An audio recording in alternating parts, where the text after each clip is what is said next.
Hasil lengkap BRI Liga 1 Senin 7 Agustus 2023. Menjamu PSM Makassar, Persita kalah melalui gol tunggal Kenzo Nambu pada menit ke-89.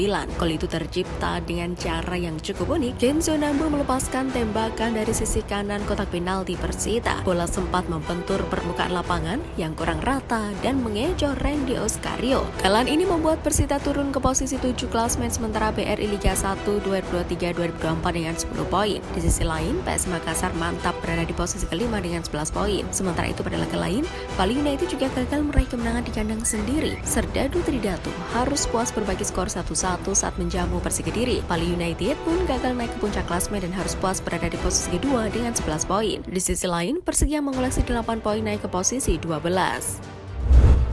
Pelatih Tokyo Verdy kurang puas dengan Pratama Arhan. Pelatih Tokyo Verdy, Hiroshi Jofuku kurang puas dengan performa Pratama Arhan yang baru saja memainkan penampilan pertamanya di J2 League 2023 atau kasta kedua Liga Jepang. Hiroshi Jofuku ingin Pratama Arhan bisa menunjukkan kelebihannya dalam menggunakan kaki kiri dan lemparan ke dalam. Jofuku menurunkan Pratama Arhan ketika Tokyo Verdy keok 0-1 dari Shimizu S-Pulse dalam pekan ke-29 J2 League di Ajinomoto Stadium Tokyo pada Minggu 6 Agustus 2023 sore waktu Indonesia Barat. Jofuku menilai Arhan dapat bermain lebih baik jika didorong ke depan. Sintayong panggil banyak bintang Liga 1 ke Timnas Indonesia U23. Pelatih Timnas Indonesia U23 Sintayong memanggil 26 pemain untuk Piala AFF U23 2023, termasuk banyak pilar dari klub BRI Liga 1 2023-2024. Ada nama seperti Rizky Ridho dan Witan Sulaiman dari Persija Jakarta, Alfeandra Diwangga dari PSIS Semarang, hingga Ramadan Sananta dari Persis Solo. Selain itu, Sintayong juga mencantumkan nama 2 pemain naturalisasi yang berkarir di Belanda. Keduanya adalah Ivar Jenner dari FC Utrecht dan Rafael Strauch dari ADO Den Haag. Sintayong akan memulai pemusatan latihan Timnas Indonesia U23 untuk Piala AFF U23 2023 di Jakarta mulai Selasa 8 Agustus 2023. Namun belum jelas apakah pihak klub akan melepas para pemain tersebut atau tidak, sebab Piala AFF sendiri tidak masuk dalam agenda FIFA. PSSI angkat bicara soal kemungkinan naturalisasi Jordi Weerman. Wakil Ketua Umum Waketum PSSI Zainuddin Amali bicara soal kemungkinan naturalisasi Jordi Weerman. Zainuddin Amali mengatakan sampai saat ini PSSI hanya menerima opsi naturalisasi sesuai dengan tingkat kebutuhan dan rekomendasi pelatih. Jordi Weerman sejatinya sempat masuk dalam radar PSSI untuk dinaturalisasi. Hal itu terjadi pada era PSSI kepemimpinan Muhammad Iriawan. Hanya saja proses pemain keturunan Indonesia Belanda tersebut urung terjadi karena satu dan hal lain. Namun belakangan ini, Weerman dikabarkan masih tertarik untuk dinaturalisasi sebagai warga negara Indonesia WNI. Kabar ini pun sempat menggemparkan para pecinta sepak bola tanah air. Terlebih saat ini kabarnya PSSI sedang mencari pemain naturalisasi grade A. Merespon hal itu, Zainuddin Amali tidak dapat memastikan apakah PSSI akan mengaktifkan kembali proses naturalisasi Jordi Weerman. Dia menjelaskan bahwa naturalisasi akan dilakukan jika mendapat rekomendasi dari staf kepelatihan dan terkait kebutuhan Timnas Indonesia. Bayangkara FC U20 hanya kalah tipis lawan Barcelona U19.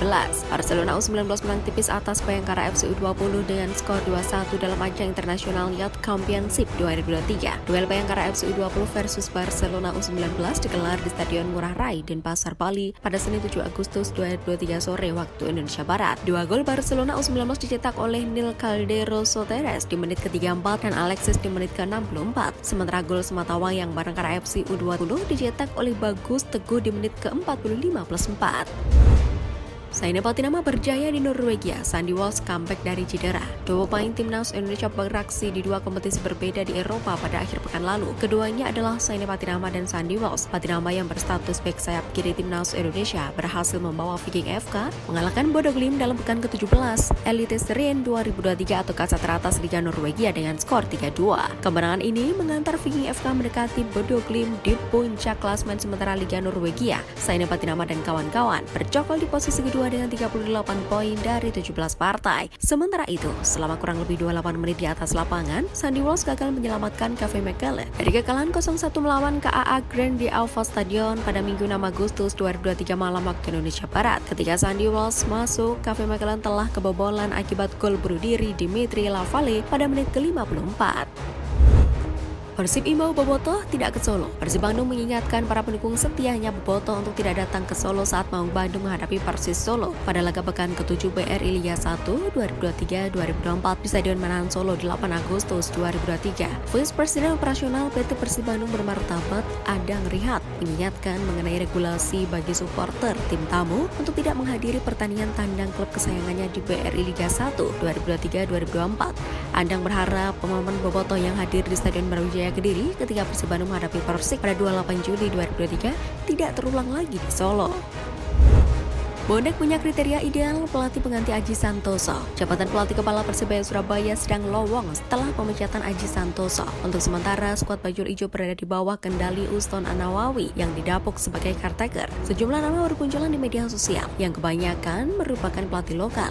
Lantas, pelatih seperti apa yang cocok menggantikan peran Aji Santoso di Persebaya? Koordinator Green North atau Bonek Tribun Utara Husin Gozali menyebutkan bahwa supporter tidak merujuk pada nama, tapi mereka memiliki kriteria khusus agar nanti bisa mengangkat performa Bajul Ijo. Siapapun pelatihnya nanti, yang penting dia memahami ciri khas permainan Persebaya.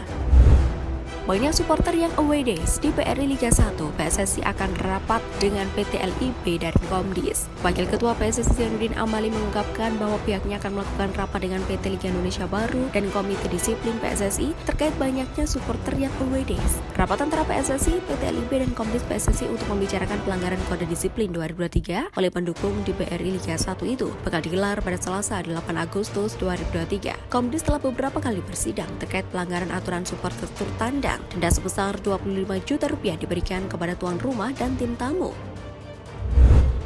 Sintayong panggil pemain muda Bayangkara FC ke Timnas Indonesia U23. Pelatih Timnas Indonesia U23 Sintayong memanggil wonderkid Bayangkara FC Muhammad Ragil untuk pemusatan latihan Piala AFF U23 2023 di Thailand. Sintayong akan menggelar training camp Timnas Indonesia U23 di Jakarta pada Selasa 8 Agustus 2023 sebelum berkancah di Piala AFF U23 2023. Kepastian Sintayong menyertakan Muhammad Ragil ke Timnas Indonesia U23 untuk Piala AFF U23 diumumkan oleh Bayangkara FC lewat akun Instagramnya. Usia Muhammad Ragil masih amat muda, baru menginjak 18 tahun. Dia dipromosikan ke tim utama Bayangkara FC pada BRI Liga 1 2023-2024. Sebelumnya Muhammad Ragil menimba ilmu di Bayangkara FC Junior, pemain kelahiran Deli Serdang, Sumatera Selatan itu juga pernah membela Garuda Select.